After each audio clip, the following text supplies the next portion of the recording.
उल्टा उल्टा हो जाता है, लैटरल एंट्री हो जाती है, लैटरल एंट्री हो जाती है। मैं आपको गारंटी देता हूं लैटरल एंट्री में आपको 90% का कोई नहीं मिलने वाला। एक साइड आपको लैटरल एंट्री से मारते हैं, दूसरे साइड कॉन्ट्रैक्टर। तो मतलब नीचे देखो वहां पिटाई हो रही है, ऊपर देखो वहां पिटाई हो रही है, साइड देखो वहां पिटाई हो रही है। और फिर मीडिया में आपको दिखेगा भैया, एक पहले क्या होगा, वो बॉलीवुड की बात करेंगे, वहां पे डांस गाना दिखेगा, उसमें भी आपको कोई 90% का नहीं मिलने वाला, कोई नहीं मिलेगा। मैंने चेक किया भाई, मैंने लिस्ट निकाली है। मैंने कहा भैया मिस इंडिया की लिस्ट निकाली मैंने कहा देखता हूं, मैं कहता हूं देखो यार, अच्छा अब कहते हैं मिस इंडिया की लिस्ट निकाली मैंने। सुनो सुनो, मैंने मिस इंडिया की लिस्ट निकाली, कहा ठीक है देखते हैं। मतलब माइनॉरिटी भी 90% में आती है मैडम, आप भी शामिल हैं। और आपको और शायद जो आपके साथ हो रहा है वो सबसे ज्यादा खराब है। मतलब आप पर तो डायरेक्ट आक्रमण हो रहा है। किसानों की बात नहीं होगी, मजदूरों की बात नहीं होगी। आपने कभी मीडिया में मोची का इंटरव्यू देखा है?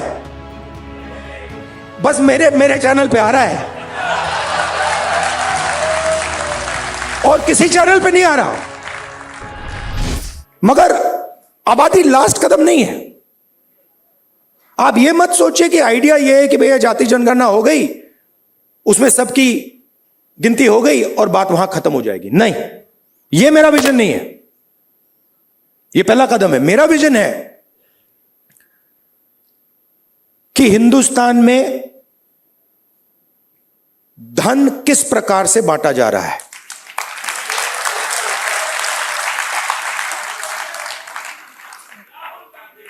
ओबीसी के हाथ में कितना है, दलितों के हाथ में कितना है, मजदूरों के हाथ में कितना है, पहली बात। दूसरी बात, हिंदुस्तान के जो इंस्टीट्यूशंस हैं, ब्यूरोक्रेसी हो, जुडिशरी हो, मीडिया हो, इसमें इन लोगों की कितनी भागीदारी है। मतलब हम यह समझना चाहते हैं कि कॉन्स्टिट्यूशन ने कहा था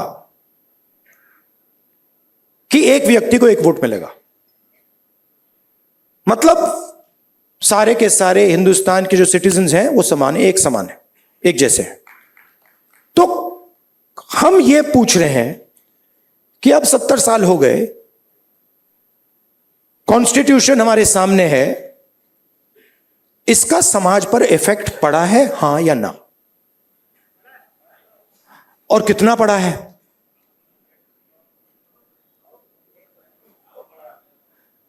पड़ा है। मगर अगर मैं कॉर्पोरेट इंडिया को देखूं और लिस्ट निकालूं और हिंदुस्तान के 500 सबसे बड़े उद्योगपतियों की लिस्ट निकालूं, मैंने निकाला है, उसमें आपको एक भी दलित, एक भी आदिवासी, एक भी पिछड़े वर्ग का व्यक्ति नहीं मिलेगा। और सिर्फ कॉर्पोरेट इंडिया की बात नहीं कर रहा हूं, आप जुडिशरी देख लीजिए, कॉर्पोरेट इंडिया देख लीजिए, मीडिया देख लीजिए। आप मुझे बता दो, नेशनल मीडिया में दलित एंकर का नाम बता दो मुझे, आदिवासी एंकर का नाम बता दो, ओबीसी एंकर का नाम बता दो, कौन है बता दो। तो नैरेटिव बनाते हैं ना। आप देखिए, हिंदुस्तान में 50% आपने कहा कि आधी आबादी ओबीसी है, उसमें आप 15% दलित जोड़ दीजिए, 8% आदिवासी जोड़ दीजिए। माइनॉरिटीज की बात मैंने अभी की भी नहीं। 73 आता है। 73% दलित, आदिवासी, ओबीसी। कॉर्पोरेट इंडिया में 0, मीडिया में 0। आप हो ही नहीं। तो अब हम अगर पॉलिसी बनाएंगे और हिंदुस्तान की जो सच्चाई, जो रियलिटी है, उसकी बेसिस पे हम पॉलिसी नहीं बनाएंगे तो उसका क्या मतलब है? तो मैं आपसे यह कहना चाहता था कि जाति जनगणना हमारे लिए सिर्फ गिनती नहीं है, जाति जनगणना हमारे लिए पॉलिसी फ्रेमवर्क है। और एक प्रकार से हमारा गाइड, जैसे कॉन्स्टिट्यूशन हमारा एक गाइड है जिसपे ये लोग रोज आक्रमण कर रहे हैं, जाति जनगणना, सोशो इकोनॉमिक सर्वे, इंस्टीट्यूशनल सर्वे, ये हमारा दूसरा गाइड होगा। और हमारा लक्ष्य है कि जो मैंने आपसे कहा कि 10 सिलेंडर की गाड़ी है, 9 सिलेंडर बंद पड़े हुए हैं, तो हमारा लक्ष्य है कि 10 के 10 सिलेंडर काम करें। आप मुझे बताओ, पूरा का पूरा बैंकिंग सिस्टम, पूरा का पूरा बैंकिंग सिस्टम, नरेंद्र मोदी ने 16 लाख करोड़ रुपए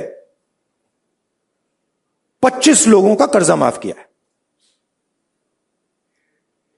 शेम, 16 लाख करोड़ रुपया। अच्छा, उन 25 लोगों में एक दलित नहीं था, एक आदिवासी नहीं था, एक पिछड़ा नहीं था, एक माइनॉरिटी नहीं था। तो पूरा का पूरा बैंकिंग सिस्टम 15 लोगों के लिए बनाया गया है। ये जो हमारे भाई हैं जो मोची का काम कर रहे हैं, जिनको पूरी लाइफ में इज्जत नहीं मिली, इनके लिए एक बैंक क्यों नहीं है जो इनकी मदद करे? कहे कि हम स्पेशलाइज्ड बैंक बनाएंगे सिर्फ इनके लिए।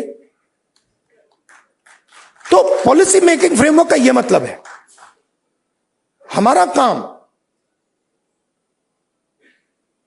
हिंदुस्तान की 100% आबादी की मदद करने का है। हमारा काम 5%, 10% आबादी की मदद करने का नहीं है। वो सरकार का काम हो ही नहीं सकता। और उसके लिए हमें इंफॉर्मेशन चाहिए।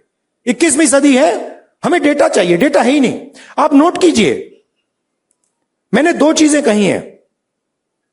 मैंने कहा है कि जाति जनगणना, social economic state census, institutional census हम कराएंगे।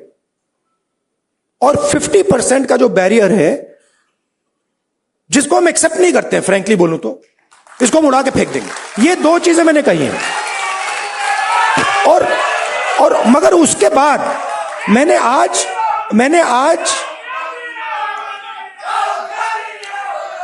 तक सुनिए, आज तक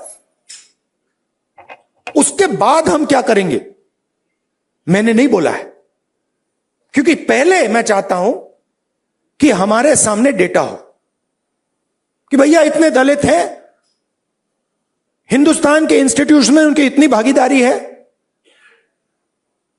रिजर्वेशन की बात होती है मगर चांस नहीं मिलता। सच्चाई है, सब जानते हैं। उल्टा हो जाता है, लैटरल एंट्री हो जाती है। लैटरल एंट्री हो जाती है। मैं आपको गारंटी देता हूं, लैटरल एंट्री में आपको 90% का कोई नहीं मिलने वाला। एक साइड आपको लैटरल एंट्री से मारते हैं, दूसरे साइड कॉन्ट्रैक्टर। तो मतलब नीचे देखो वहां पिटाई हो रही है, ऊपर देखो वहां पिटाई हो रही है, साइड देखो वहां पिटाई हो रही है, मतलब जहां भी देखो। और 90% आपकी आबादी है। अब अगर आपकी 10% होती तो कोई कह सकता हाँ भैया 10% आबादी है, ठीक है, बट 90% आबादी आपके बिना देश ही नहीं चल सकता। और फिर मीडिया में आपको दिखेगा भैया, एक पहले क्या होगा, वो बॉलीवुड की बात करेंगे, वहां पे डांस गाना दिखेगा, उसमें भी आपको कोई 90% का नहीं मिलने वाला। कोई नहीं मिलेगा। मैंने चेक किया भाई, मैंने लिस्ट निकाली है। मैंने कहा भैया मिस इंडिया की लिस्ट निकाली मैंने कहा देखता हूं। मैं कहता हूं देखो यार, अच्छा अब कहते हैं मिस इंडिया की लिस्ट निकाली मैंने। सुनो सुनो, मैंने मिस इंडिया की लिस्ट निकाली। कहा ठीक है देखते हैं। मतलब माइनॉरिटी भी 90% में आती है मैडम, आप भी शामिल हैं। और आपको और शायद जो आपके साथ हो रहा है वो सबसे ज्यादा खराब है। मतलब आप पर तो डायरेक्ट आक्रमण हो रहा है, राइट? मगर आप भी 90% में हैं। तो मैंने लिस्ट निकाली मिस इंडिया की। मैंने कहा भैया इसमें तो होगा, मतलब एक दलित महिला तो होगी, एक आदिवासी महिला तो होगी ना दलित है, ना आदिवासी, ना ओबीसी, कोई नहीं। तो डांस गाना चलेगा वहां पे, कोई क्रिकेट की बात करेगा, कोई बॉलीवुड की बात होगी, किसानों की बात नहीं होगी, मजदूरों की बात नहीं होगी। आपने कभी मीडिया में मोची का इंटरव्यू देखा है? बस मेरे चैनल पे आ रहा है और किसी चैनल पे नहीं आ रहा। आप चाहे मोची हो, बढ़ई हो, प्लम्बर हो, धोबी हो, कभी नहीं दिखेंगे। और ये देश को चलाते हैं लोग। और फिर मीडिया में कहते हैं भैया मोदी जी गले लग गए, सुपर पावर बन गया। कभी वो यूक्रेन भागेंगे, कभी रूस भागेंगे, वो कभी गले लगेंगे और फिर भैया सुपर पावर बन गया, सुपर पावर बन गया। मतलब कैसे बन गया? 90% लोग मतलब शामिल ही नहीं है उसमें, बेरोजगार हैं, भूख लग रही है। तो पूरा का पूरा मतलब डिस्कशन वही 10-15 लोगों में होता है, वही एंकर हैं, वही एक्सपर्ट हैं, वो 5-6 लोग हैं, वही बात बोलते रहते हैं एक दूसरे से और बाकी हिंदुस्तान देखता रहता है। इसलिए ऐसे डिस्कशन बहुत जरूरी है। Stay ahead with our cutting edge news app. Instantly access the latest shorts in just 1 minute and breaking news in just 50 words. Download now for a smarter, faster news experience.